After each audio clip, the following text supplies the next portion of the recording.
thanks to Michael Griffith, who's here, and his wife Alessandra, who are our season sponsors for the Wednesday lectures of the cultural program. Couldn't do it without you. Thank you, Michael. And that's enough of the notices. So I just briefly introduced Duncan Geddes, who to this audience doesn't really need much introduction. He's Professor Emeritus from Imperial College London, long-time Anglo-Florentine, in and out of the city for a very long time, I think, and our go-to guy for a quizzical medical look at what was going on in medieval and Renaissance painting. So over to you, Duncan. Thank you.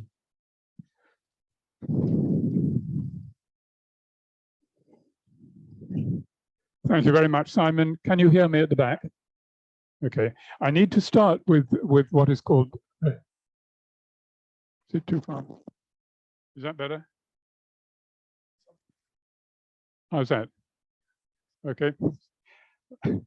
I want to start with a trigger warning. We're going to be looking at a lot of pictures of violence, sex, and death. And I don't want to upset anybody, but they are all pictures that you can see in the museums and in churches. And if there are some of the more medical bits you find offensive, then please shut your eyes. But in particular, I don't want to offend anybody's religious sensitivities, because these are, on the whole, important images. The interesting thing is that the subjects of them are very similar to the subjects of today's tabloid newspapers and television programs, where you will see regular diet of sex, violence, and death with a certain amount of cooking. And you're going to get a bit of all four. The difference is the context, though, because the religious paintings have a purpose to inform and educate, and in a way they are Christian propaganda, whereas the television programs are not. And the context is important, and it's one of the things that I want to look at. I've really got three motives. The first is, as a doctor, I want to talk about the medical side, both physical and psychological, of martyrdoms. But I also want to look at the purpose, the sort of stories. What is the message behind the martyr stories?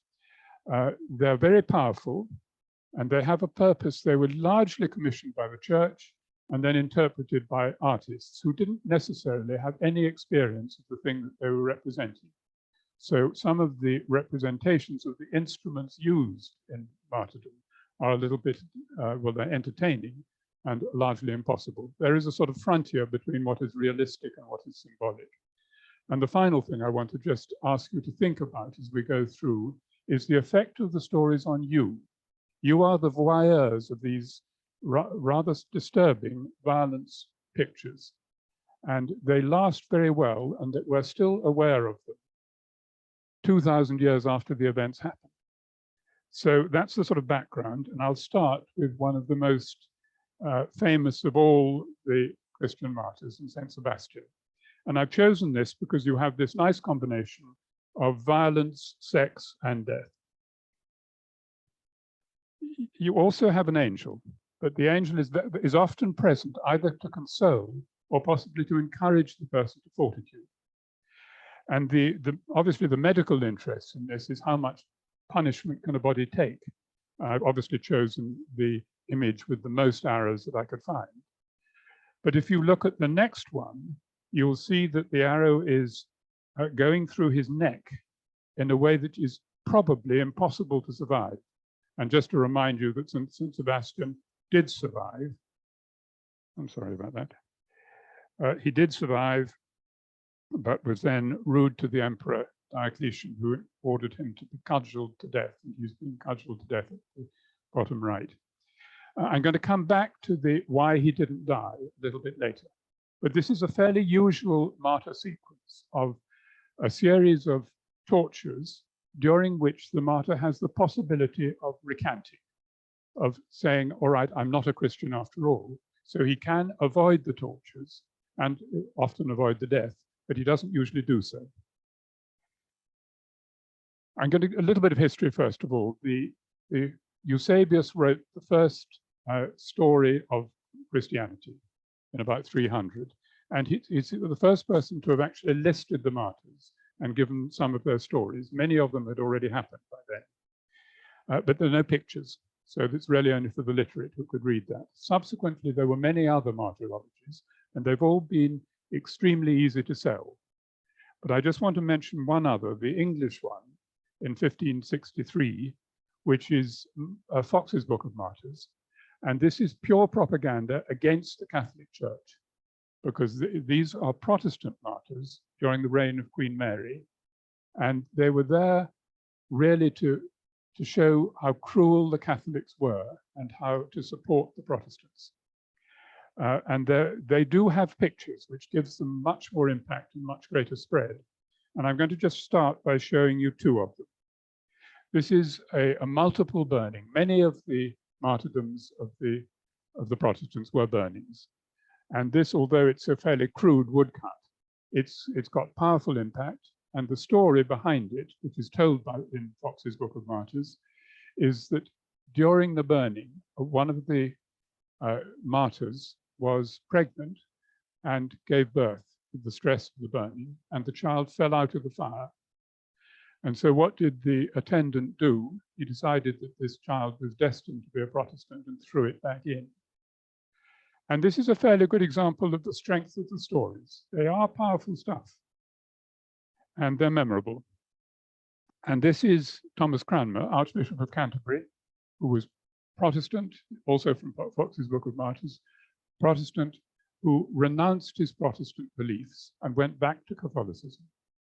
And then while he was giving a sermon in Oxford, he changed his mind again and went back to being a Protestant, whereupon he was immediately taken down and burnt.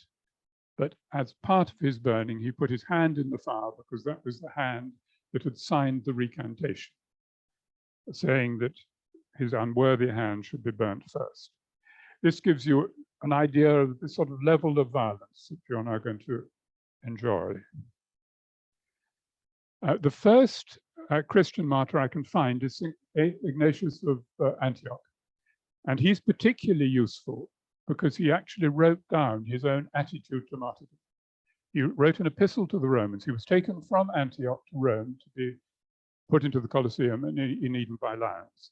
And he actually wrote how much he was looking forward to it. Let me die a martyr's death. He wanted to die a martyr's death. Let me follow in the footsteps of the Lord. So the closer you can get to God, the closer you are to paradise.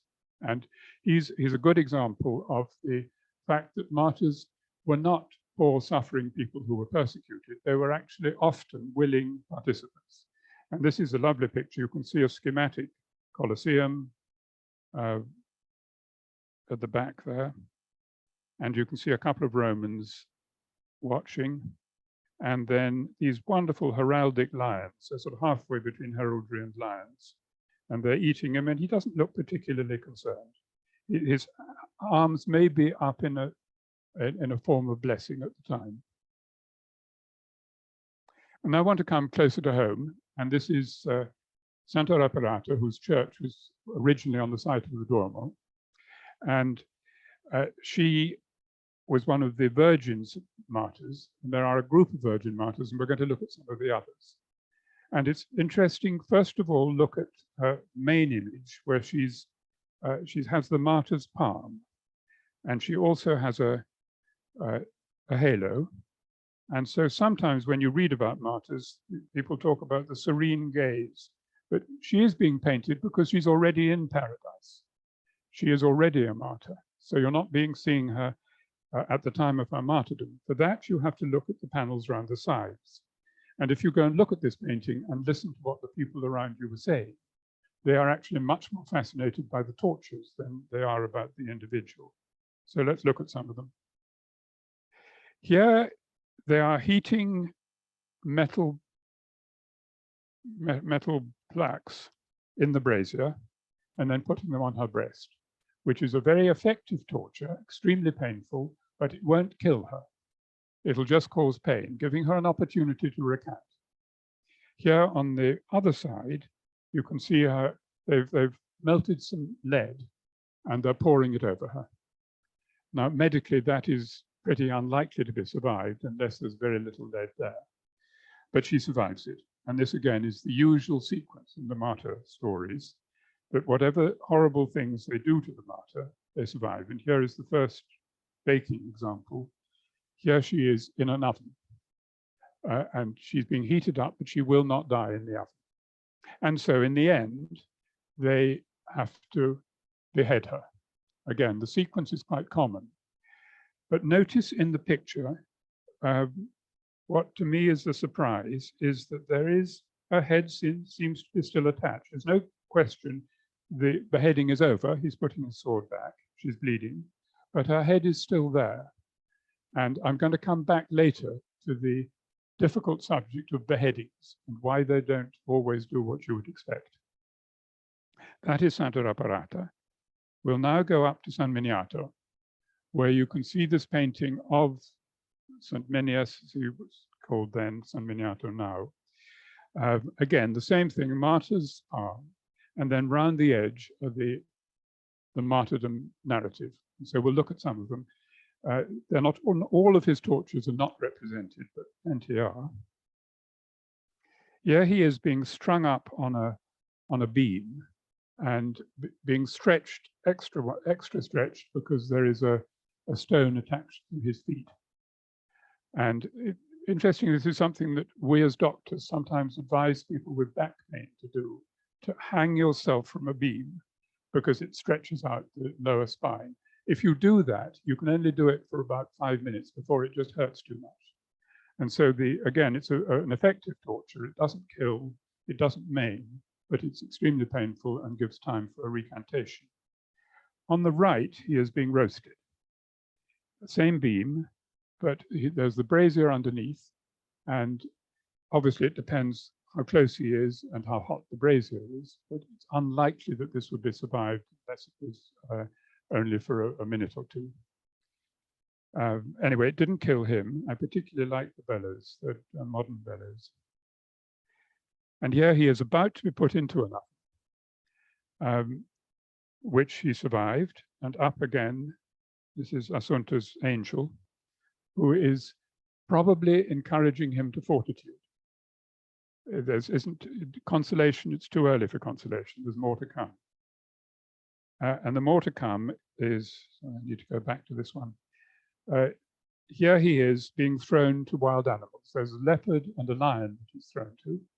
And the effect is that the leopard dies on contact with him. The lion falls in love with him, and he doesn't, and so it's a completely ineffective torture. And so they go on to beheading him. Here on the left is him being beheaded. It's a successful beheading on this occasion, and the head does fall off. And what happens next is he picks it up and he carries it from Santa Croce, where the tortures were going on, up to the hill to found his church. And I have to now tell you what happened when I went to look for this painting. There were works going on in San Miniato and they wouldn't let me in. So I went to the shop nearby and asked the priest if he could help me. And he said, of course. And he walked me in, and on the way, he put his hand on my shoulder and said, I'm sorry to disappoint you, but this story about him carrying his head up the hill, it may not be true. But it may be true. We're going to come back to it. Now let's go to another virgin martyr, one of the really famous ones, St. Agatha, from Catania, 250. And she's the patron saint of breast cancer. The main theme now is breasts. Bell founders, because bells are the same shape as breasts. Bakers, we'll see why in a moment. And they tortured her in a number of different ways. I'm not going to show you pictures of all of them. There are paintings that are not particularly good. But for me, the important thing to concentrate on is the medical aspect, which is cutting off her breasts. And there are a lot of pictures of this, and I've chosen some for impact. But first, let's just look at what it's a very common operation. It's a mastectomy for breast cancer, and it was done 3,000 years ago by the Egyptians. We don't know quite what the diagnoses were. It may have been cancer, it may have been an abscess. And here are some 19th century instruments to hold the breast firmly while it's being cut with a rather 19th century scalpel. This is a scalpel we would use today, and this is the the result afterwards. This is a bilateral mastectomy, probably done for somebody with a congenital predisposition to breast cancer, who then chooses to have both breasts removed in order not to get cancer. And you can see, well, you can imagine it is a relatively simple operation. The breasts are cut off and then just there's a simple scar. Of course, the painters wouldn't have known much about this. And so we'll look at some of the ways that painters have represented this particular event. Going to the left, this is a gruesome painting, intentionally gruesome. If you look at what the men are doing around the side, you see they have these whips, cat and nine tails, and they're beating her, and she has marks of blood all over her chest. But how are they going to take her breasts off? And here the painter has had a macabre imagination. He's using a carpenter's saw, a two-handed saw, to saw off the breasts, which would be, first of all, an extremely difficult thing to do because the breasts would move. It would presumably be very painful. There would be a lot of blood loss, and there would probably be an infection. So he's succeeded in giving us a violent picture, but not a very realistic one. Then if you go to Sano di Pietro, this is in a way almost a charming picture because it isn't really violent. It's just factual. There is these sort of garden shears which are being used to nip off the breasts. And this was the best he could do to come up with the way it was done, a little bleeding. But then when you go to Sebastiano del Piombo, you have a quite clearly erotic image. This is a naked woman being tortured with her breasts being nipped with pliers. And similar to St. Sebastian, who is naked and usually a homoerotic image, she is there to give a religious message, but also perhaps to give rise to impure thoughts. It's actually interesting that if you go back to Vasari, you will see that he warned against this sort of thing. He said some images of St. Sebastian were not a good idea because they were likely to lead to improper thoughts in both men and women. In the event, he was much more right about the men than the women. And then here are two other pictures of the same thing, but within the martyr story, St. Agatha was then consoled by St. Peter, who came to her with an angel and dressed her wounds. He may have actually repaired her wounds and may even have put the breasts back on. The stories are different in different sources. And here you see what is basically a sympathetic picture of St. Agatha. It's a very incomplete mastectomy. There's only the first cut done. And the two of them are consoling her. But then on the right, going further forward in time to Tiepolo, you get this interesting combination of violence. There are two scimitars here, a sort of left and right for the breasts. The breasts are off. But alongside the violence, you have this kindness on the right, that she is being, well, the blood is being staunched by somebody. I can't find out who these people are. And this group here is a sympathetic group. She's either fainting or possibly appealing to God. And so very different from the violent ones I started with. Bottom left-hand side of this picture, you will see her breasts. There they are, down here, collapsed, as is exactly right. You cut off a breast, collapsed. It doesn't have any firmness to it. And they're bleeding, and they're on a plate. And this is the standard symbolism that is used for paintings of St. Agatha. And here are a sequence of them. Sometimes there are halos, sometimes there are not. But clearly, in Bernardino Ruini, who did it a number of times, it's clear that the breasts are symbolic breasts. They wouldn't be as well formed as that. And it appears that she's double-breasted. She's got her breasts back again. So again, more symbolism than realism. This Piero della Francesca is interesting for the same reason, but it's also interesting because look at her left hand. Her left hand has got fingers crossed. And I've tried to find out from people what this means, and there isn't a standard answer to it. But the best answer I got was actually from the audiovisual person here, saying that she's actually saying it's not actually true. Their faces are always interesting to look at too. And here are the last two for St. Agatha with these very proud breasts and garden secateurs again. The power of these images, I mean, they're in a way they're horrible, but in a way there's often kindness with it. And they have become part of the sort of folklore of southern Italy. And in a way, they're celebrated. So if you go to Naples on her Saint's Day, you can eat them. These are we're back to baking again. And so the surprising thing for me through all of this is just how durable these stories are. They're still fresh today. Right, we're now going to get unpleasant again. And we're going to Santa Apollonia, who was set upon by a mob, an anti-Christian mob, who either shattered her teeth or pulled them out. And it's usually thought that they pulled them out as a preliminary torture before burning her, unless she renounced. Well, before going to the images, the interesting theological point here was that when they lit the fire to burn her, she jumped into it, giving theologians a real problem of was this suicide or was it not suicide? Because if it was suicide, this was against God's will. And that was resolved by St. Augustine, who came up with the solution, and that was she was obeying God's orders.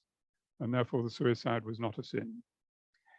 Here you'll see some modern dental forceps. This is what would be used today. And on the left, you'll see a tooth in a reliquary.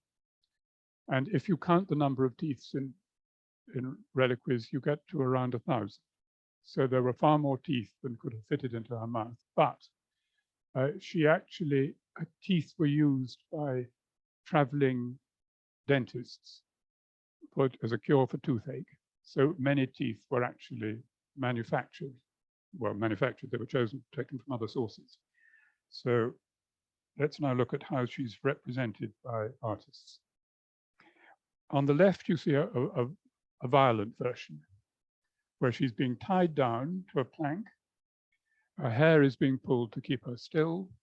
And these extraordinarily long fire tongs are being used to take out her teeth. On the right, you see actually a curiously gentle image where she's a martyr. She's got her martyr's palm. She's holding the forceps just to show who she is. But on the whole, this is a kind, sympathetic picture. And in some parts of Italy, St. Apollonia is actually the tooth fairy. She is the one who takes the tooth from under the pillows of the children and puts something in as well. So she's a kind person, and there is kindness in the painting. And it's been pointed out to me that in some parts of Italy, it's a very common name to give to a girl. And so girls may have this by their bedside to remind themselves of their name and their own particular saint, which would account for the kindness of the painting. Now it's going to get worse. This is Santa Lucia, who she's a saint of knives and light and glass, because she is all to do with eyes and light. The knife part is because in the end they killed her by stabbing her in the throat. And again, I'm not going to go through all the pictures of the tortures. She was sent to a brothel, and they had to get a whole lot of oxen to pull her there, and they weren't strong enough. And so the tortures were often frustrated by nature. The fire went out as soon as they tried to burn her. And then, before she was killed, she gouged out her eyes. Now, there are different versions. Some of the versions say that the Romans gouged her eyes out, but the ones that I'm particularly interested in is the story more violent, that she gouged out her own eyes for multiple reasons. The eyes have got heavy symbolism in them, but in particular, there is often a man in these martyr stories who is trying to get the woman, and she wanted to make herself less attractive because she had given herself to God. And the gouging out of her eyes rouses obviously a lot of questions. Can you gouge out your eyes? Where is the realism in this? This is the way it's usually represented. She carries her eyes on a plate. They're often back in her eye sockets as well. Becca Foom is, she's, look at her face, she's sort of accepting it. This is what happens to martyrs. There is the knife that is going to stab her. And there on the other side is Crivelli's version, where the eyes are on a plate. She's looking up rather angrily. And this was a lesson to me, because I couldn't understand this look. But actually, this is in the National Gallery in London, where it stands alone. But it was part of the polyptych. And there was a lamentation of Christ up and to her right. So she's not actually, her expression is nothing to do with her martyrdom. It's to do with her joining in the lamentation. This isn't a particular favorite, particularly if you remember as an English speaker that if you're enough surprised, you have your eyes on stalks. Here are the eyes on stalks.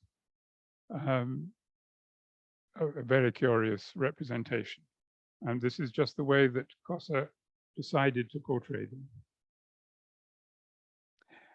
And then the last in the sequence is Caravaggio. Here, as far as I can see, and I haven't actually been to look at the original, the eyes are not still there. They're just sockets. They've been taken out, and he's represented, this is at the time of her death, they've represented the fact that her eyes have been removed. Right. If you go, yet again, if you go to Sweden, she's a particularly popular saint because it's very dark in Sweden at the time of her saint's day on 30th of December. So they bake little Santa Lucia eyes. It's now going to get nastier. This is the first English martyr, St. Alban, who, similar martyr story, tortured, walked up the hill, beheaded. But the beheading went wrong because the first executioner refused to do it. He converted at the last minute, and they had to get a reserve executioner. The reserve executioner did it, but as soon as he had done it, and this is just immediately afterwards, you can see the head, well, you can see his soul going up with a dove there, and his head, I don't know why it's up there, but there it is. But what happens to the executioner is his eyes fall out. And there you can see them, he's just caught them in his hand. So I'm now going medical again, and I'm very curious as to whether any of this is possible.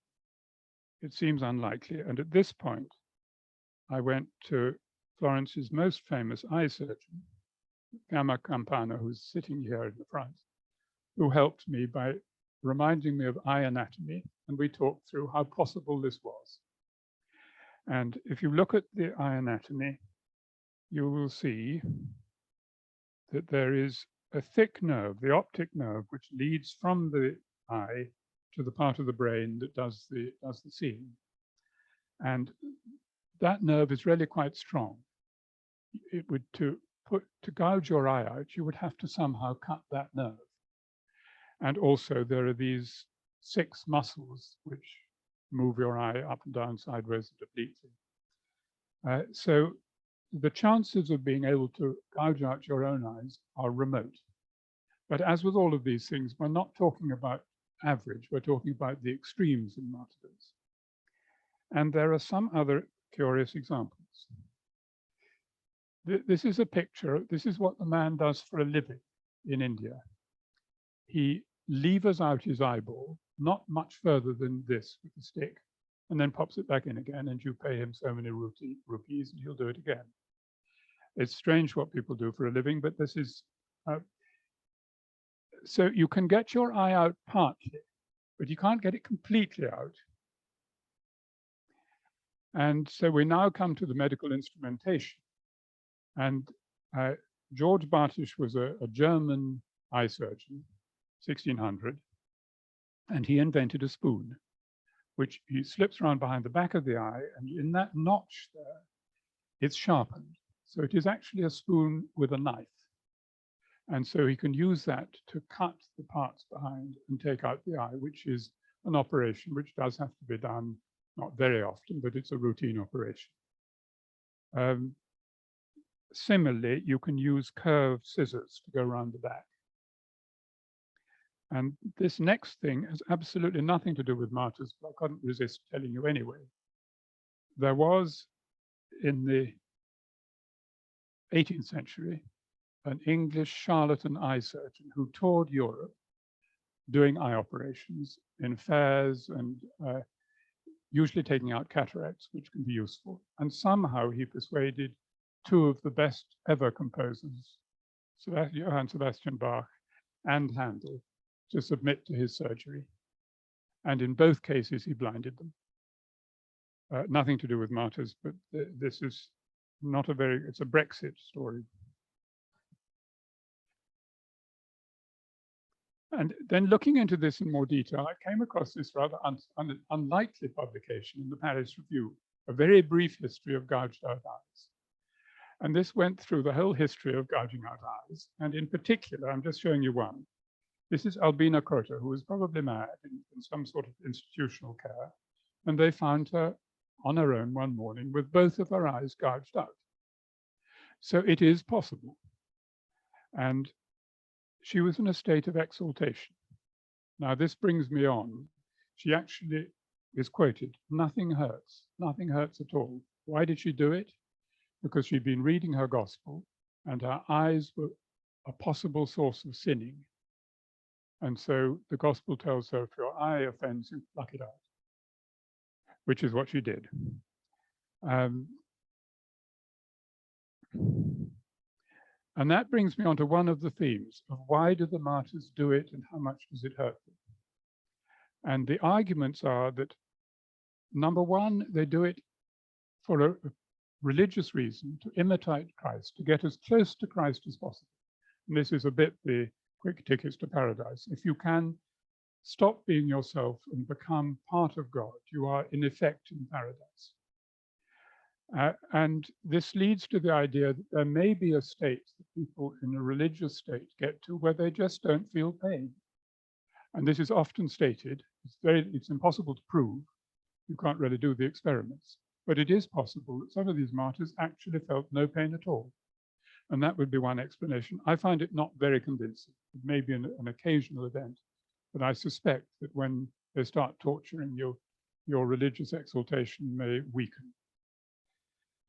But if you ask, I've asked psychologists about this, and they say that in order to overcome physical discomfort, complete abandonment of self is a strategy, and it's a way that people with a strong belief often behave. The belief is so much more important than they are, that the normal physical things don't happen to them in the way that they do to the rest of us. And I want to lead on from that to one example of Santa Fina, who you will find in San Gimignano, who can give it, this is a wonderful picture by Ghirlandaio in her chapel in San Gimignano. She, at the age of about 14, became paralyzed. We don't know why. The effect on her was that she wanted to renounce any form of comfort and just to give her body to Christ. So she insisted only on lying on an oak board, refused a bed, refused any comforts, and wanted to die in complete humility and poverty. And this state lasted some years. And this is a picture of the end of her life, where St. Gregory has come to warn her of her impending death. And here she is, a short time before she died. Now, if somebody who's had a stroke or is paralyzed, you put them on a bed, but if you put them on an oak board, they will get bed sores. And the bed sores will effectively mean that the body is disintegrating and leaking at the same time. And this is represented by Ghirlandaio. If you look at the blown up thing. Coming out of the oak board are some violets, sweet smelling violets. So this is both telling you about the cycle of life. She is being drained into the board and producing nutrition for the violets. I saw this picture with a friend who said, but have you noticed what's going on under the table? And I hadn't. And as far as in all my reading, nor has anybody else. Look at this corner there. There's under that table. I've lost my arrow. There's a darkness. And when you get up very close, what you find is a rat. And there is a rat who, like the violets, is feeding on her decaying body. And if you then go upstairs to the museum, you'll find another representative, another image of Santa Fina, and here are the rats again. So this is the complete self-denial of the saint. She's not a martyr, she's a saint. And she died supposedly of natural causes. I want to now come back to, we're nearly at the end, but coming back to Saint Sebastian, and why did he not die of this arrow through the neck? If you look at the anatomy of the neck, there are big blood vessels that would kill you if you put an arrow through them. There's the spine, there's the throat. It's almost impossible to conceive how anybody could survive that arrow. Except here is somebody who does it for a living. This is another of these Indian fakirs who, you see this sort of knitting needle that's coming out the other side here, and he puts it backwards and forwards for you to be paid. And so if you get the anatomy right and put it in the right direction, you don't die. So my preconceptions about the inevitable death of St. Sebastian are wrong. And we're now at the sort of interface between fantasy and miracle. So now let's do this. I use the same set of arguments about beheading. Surely beheading kills you, and San Miniato can't carry his head up the hill. And here is the decapitation of Saints Cosmos and Damian, and for reasons that I don't understand, their brothers got decapitated at the same time. Here's two of his younger brothers, haven't yet done it. But the interesting figure here for me is this one on the right. He has been beheaded, his head's down here, but he's still kneeling in a sort of position of prayer, and he hasn't fallen over. So he and San Miniato are giving me the question, is it how much life can there be remaining after a beheading? If you look around a bit, there's quite a lot of this in the stories. Go to Pienza, and you'll find San Regolo, who is from 550. He also carried his head after his decapitation and was recorded of carrying it 300 meters. San Miniato we've talked about more than 300 meters. I haven't measured it, but from Santa Croce to San Miniato is quite a journey. But the record is held by Saint Denis, who from Notre Dame, he continued to walk for several miles, and during those several miles, he preached a sermon. So somewhere in here is the interface between medical reality and religious symbolism or religious fantasy. But two more little stories. One is Klaus Tortebecker, whose statue you'll find in Hamburg. And he was decapitated in 1401. He was a pirate chief, and he and his boat was seized, and all of the pirates were condemned to death by beheading. So he spoke to the executioner and said, can we do a deal? If you cut off my head first, then please save the life of anybody I can walk past and touch afterwards. And the story is that he was able to touch 11 of them who were saved. All right, that's myth, and there's no way of actually knowing. Let's go now to Miracle Mike. And this is a true story, and it's completely well annotated. Miracle Mike was a chicken in Colorado whose farmer owner cut off his head with a cleaver for dinner. But Miracle Mike didn't die. He continued walking around. And we've all heard of a headless chicken walking around, but the idea is usually that it walks around for a second or two and then falls over. Miracle Mike survived another 18 months without a head. And the farmer would feed his throat with a dripper. And he continued, and he made the farmer very rich because he was shown in circuses and he became an international celebrity. And when they did a post-mortem on Miracle Mike, they found that he had not cut very successfully, and part of the brain had been left behind in the neck. So there probably was a perfectly good anatomical reason for Miracle Mike not being Miracle. And then I have to just tell you about the astonishing Dr. Bourrieux in 1905 was interested in this question. And so he sat underneath a guillotine and waited for the heads to come down. And the guillotine would come down, the head would come to its lap, and he would then talk to the head with a stopwatch. And he, various times, but the longest he was able to communicate with the decapitated head was 32 seconds. And that would fit with a medical analysis of how long it would take for the brain to die. So some of these stories are probably true. And as the priest at San Miniato said, probably not all of them. And I just want to finish, we're on to miracles now, and I want to finish with two miracles. This is a very well-known miracle. You'll find this in San Marco, this absolutely wonderful Fra Angelico painting. Before going into the miracle, just look at the bedroom. This is, in effect, a 1950s hospital bedroom. Look at the curtains, they're perfect. Look at the equipment around. He's got his shoes, his slippers are there so they don't get lost under the bed. There's a glass of water and a carafe, and there's a sputum pot there for him to cough into. And this is typical of Fra Angelico, a combination of a very beautiful painting, but tremendous attention to realistic detail. And one of the details here, the miracle, is that St. Justinian, not a saint, he was the deacon of the church, had a serious illness in his leg. And he went to sleep and dreamt that the two saints, Cosmas and Damian, came in the night and cured his leg. And when he woke up, he felt down and his leg was cured. But then he looked, and to his amazement, the leg was black. And what had happened was that as good surgeons, Damian and Cosmas had to harvest a donor organ.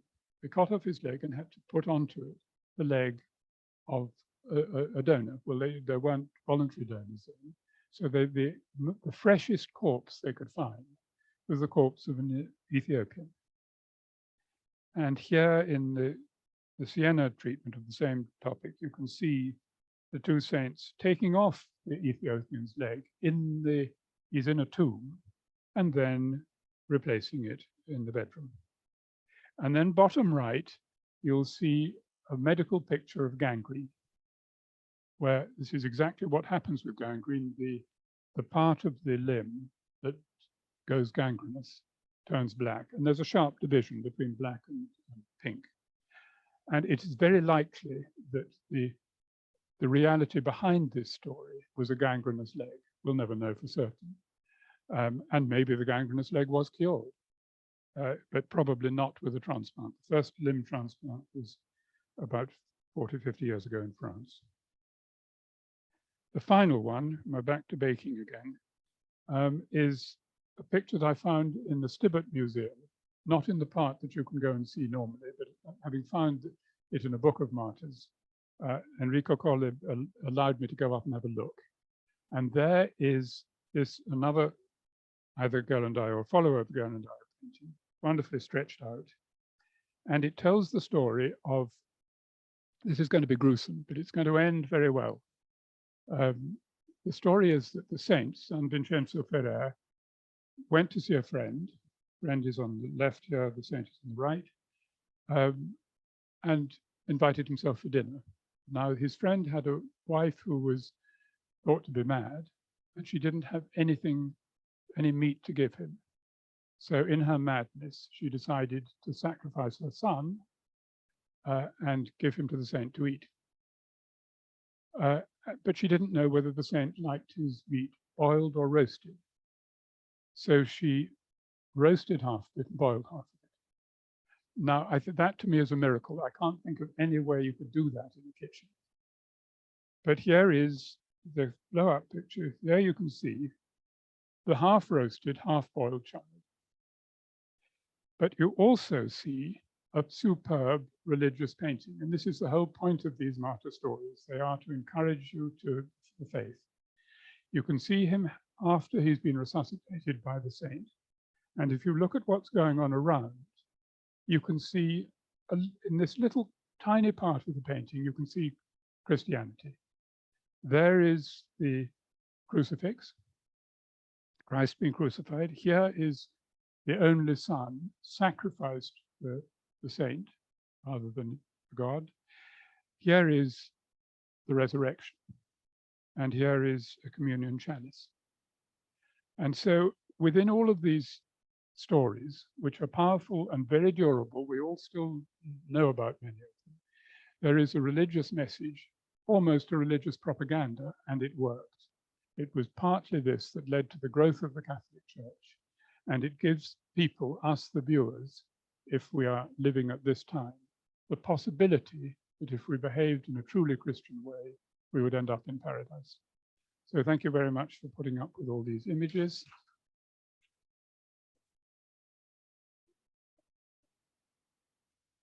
And here are all the people who've helped me. And I'd like to do a plug for Donatella Lippi, who's in the front row, who's just publishing a book on exactly this sort of topic of paintings in the Uffizi. So buy it. Thank you. Well, thank you very much indeed, Duncan. That was fascinating and rather wonderful. So we'll unshare the screen. There we are. So we can see our friends on Zoom. And as is always our practice, it's now time to ask questions of Duncan or make comments. And what we do is in the room, if you want to say something, put your hand up. And if you're on the Zoom, can we get back on a second? About the chat. If you're on the Zoom, then you can either put something in the chat. Here we are.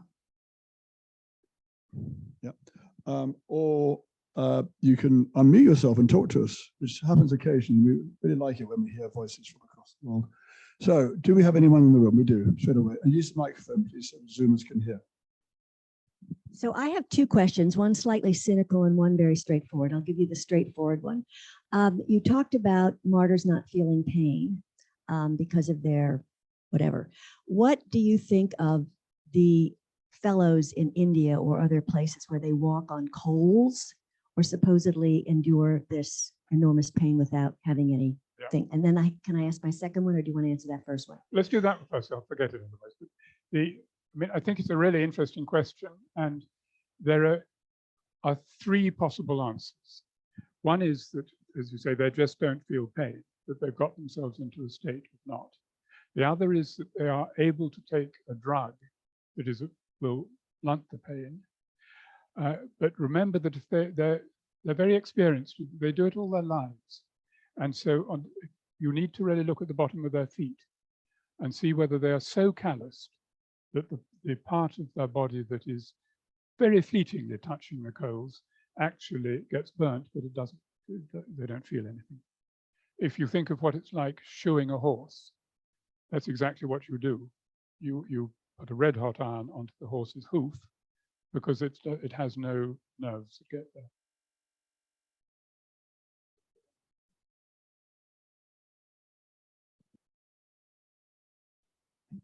So I'm interested in the story of the physician who observed the heads after the guillotine, and what was it that he convinced them they were still animated? Because if it's not attached to the lungs, there's no phonation, there's no air moving through the larynx. So he did it entirely on their expressions.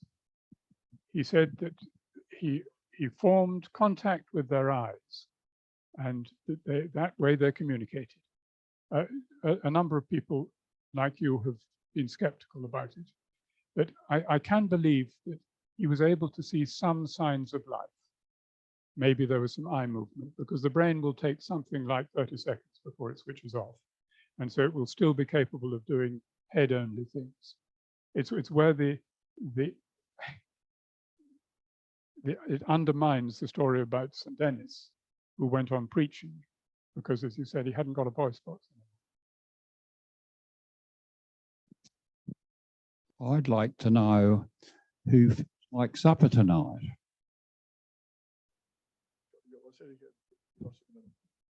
Do you? I'd like to know who feels like a nice supper tonight. The vegetarians, all the vegetarians. That's fine. We got one on the chat from Zoom. Thank you. So Stephen Baisby's comment, thank you for attaching religion to reality. It's too easy for modern folk to dismiss the past when faced with the art of a moment in time which doesn't fit their modern beliefs. Your analysis helps to explain why our predecessors believed what they did. Thank you, Stephen. So a question or comment here. Thank you.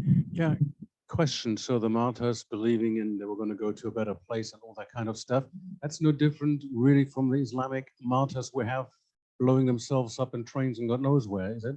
Yeah. So it seems to be a religious fervor all over. I think it's an interesting discussion, that, because there is a difference in that the ones who blow themselves up, first of all, they're promised paradise, which doesn't happen in the Christianity. Second, it is a single act without pain.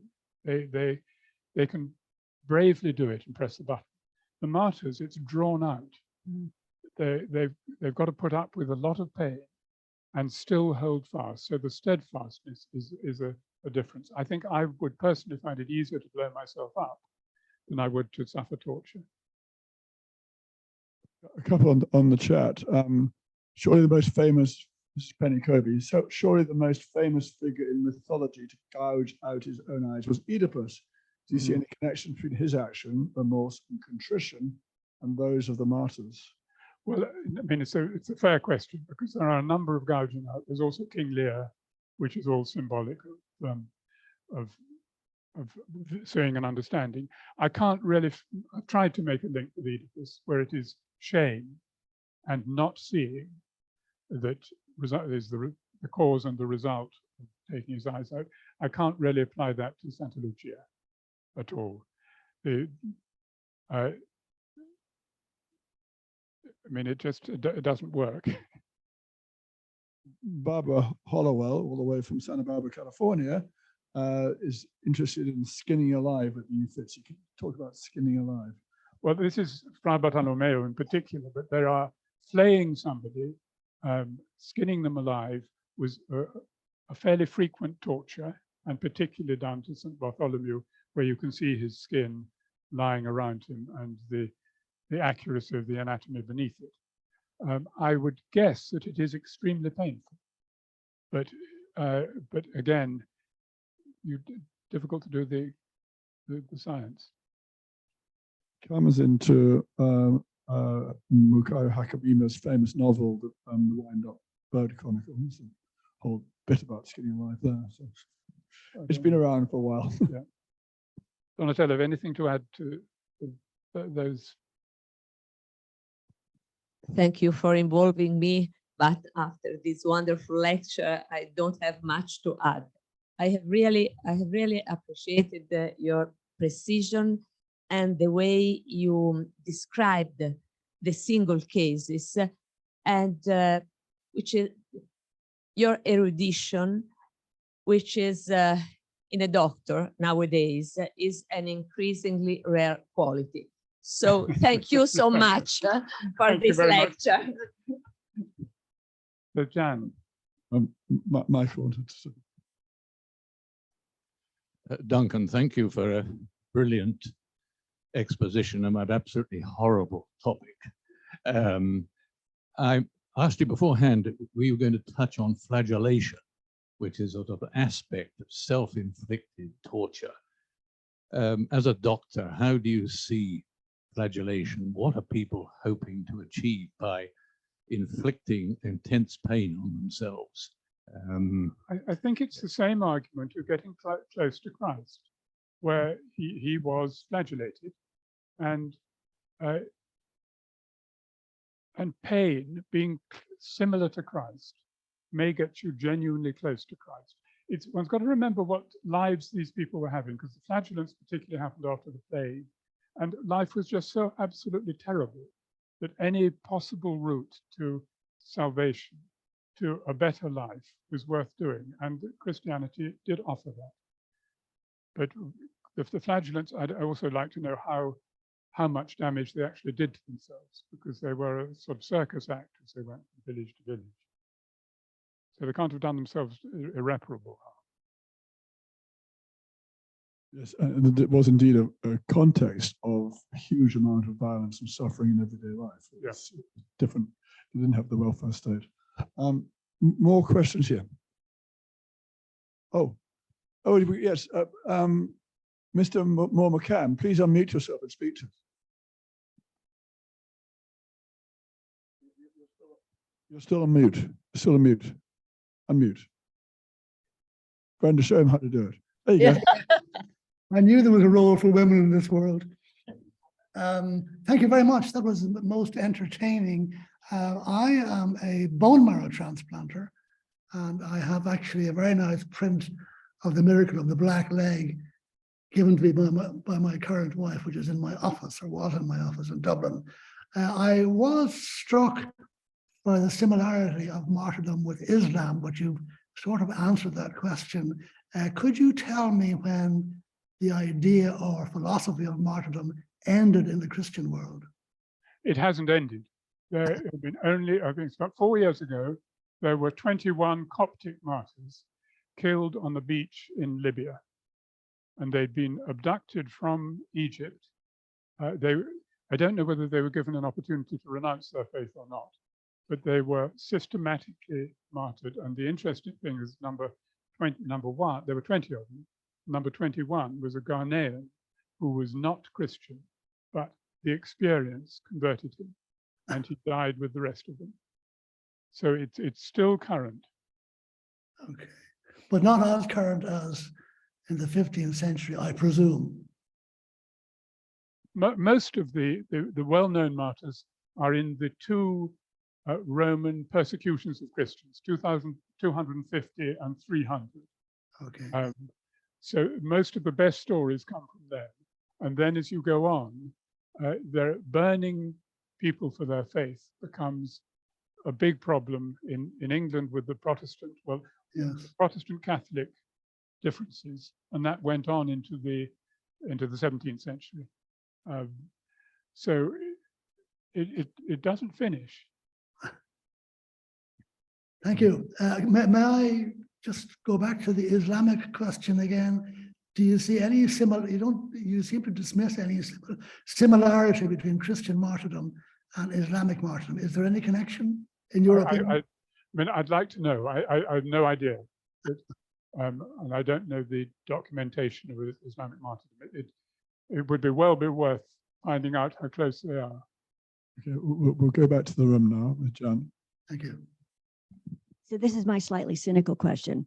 Do you think that any of the martyrdom stories are exaggerated for political purposes? I mean, we have our wonderful ex-president, I can't even say his name anymore, who considers himself a martyr and a victim, et cetera, and hasn't anybody, any entity that was seeking power used that kind of ruse to create a certain characteristic about himself that can become attractive and become a sort of story to be talked about? Well, I mean, two answers. One, that I think the martyrdom stories are myths. They grow, so how they begin, you never really know. They grow, then they get bits added onto them, and they're living stories, and their power grows with them. In a way, this is what one of the effects of martyrdoms of the church. It did influence a whole lot of people in favor of Christianity. But that's not quite your question. It's whether there is an individual who benefits himself by martyrdom and survives. I mean, you've got a very good example. He calls himself a martyr. I think he doesn't quite fulfill you've got to die for your faith to count as a martyr. Okay, and now just going to do my weekly reminder to our Zoomers. We're always pleased to see you, and we're pleased to welcome you whenever you want to pop in without registering. But Sarah will put up the link so that you can make your contribution, whatever you feel comfortable with, to help us along if you so wish. Any more questions from the Zoomers, either with a hand up or a comment in the comments, or any more in the room? We have another one in the room. Just to round off the Störtebeker story, the legend actually has it. He placed his son #1 in that line. He wanted to save his son. That is actually the story that is being told in Hamburg. Okay, I didn't know that. And can I just ask you, did they actually get saved? Because the stories that was the bargain he struck. I never asked the question, so I don't know. It's just a story. Well, what I wanted to say was, if you're looking at the study of pain and how much humans can endure, I think you can endure a lot. I think if you look at the studies of people who have survived long-term abuse and the studies of prisoners of war, then I think that while these are exaggerated, I do think that humans can survive a lot of pain, a lot of abuse. I quite agree that they can. One of my questions is, do they get to a state when they no longer feel it? I think that doesn't happen very much. Torturers wouldn't go on torturing if people quickly switched off pain, but don't know.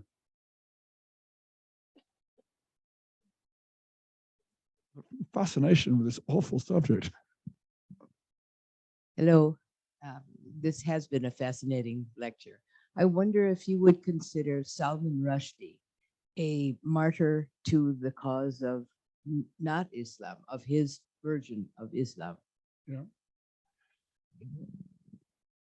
I wouldn't want to extend the word martyr too far. Many people go through terrible deprivations for the thing that they believe in, and the martyrdom is the sort of final step in it. I don't know enough about Salman Rushdie to know, but he very nearly did lose his life for being Salman Rushdie. So I'm sure you could find other examples of people who will not renounce for the sake of what they believe and go through a great deal of distress because of it. So the pattern of behavior is the same, whether it results in a death is perhaps not an essential difference. I just wanted to comment on the pain tolerance and to get your thoughts there. There is documentation, particularly in wartime, when people have had grievous wounds, they know they're survivable, and they're removed from the battlefield, and they actually undergo operations, particularly in the Civil War, World War I, prior to anesthesia, without experiencing pain. And the explanation sort of offered was that the wound clearly represented the fact that they weren't going to die, that they the trauma they felt being at risk of death was removed by the wound itself. And I wonder if there might be some similar. There could easily be. I haven't looked into it enough to know, but it would be reassuring to find that you could reach a stage when you no longer felt pain.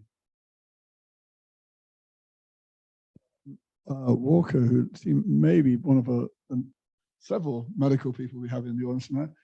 I'm interested in your observation on St. Sebastian's arrow through the neck being unsurvivable.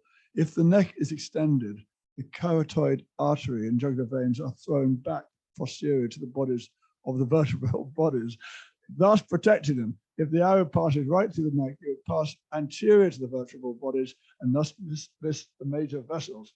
Wow. Well done. I mean, I can't do better than that. And probably the fakirs who've done this knew what you know, because it can't have been just trial and error. Go on doing it and see who survives. So. Okay, I think we're getting close to wind up. If anyone's got one last burning question, thought, comment, or joke, please share it with us. Likewise, Zoomers, anyone wants to talk to us? Now's your chance. What we got on here? Comment. Talking about pain, I'm an ultra runner, and I've ran 200K, 125 miles. And my coach would always say to me, at some point, the pain just doesn't get any, about your pain. It's at some point, the pain just keeps getting worse, but it's how you think about it. So you just have to keep running through, even though you're in freaking pain, but you just change your mindset. Does it get better? No. No, the next day you feel like you've been hit by a Mack truck. And then you go do it again. Yeah, then you do it again. Okay, I think a martyr to your sport, using the contemporary misuse of the word, but it's certainly voluntary, and it's all about pain. All right, I think that's probably a good note to end it on. Unless we've got any more, gone. Okay, thank you, everybody. So, and thank you, Duncan. Thank you.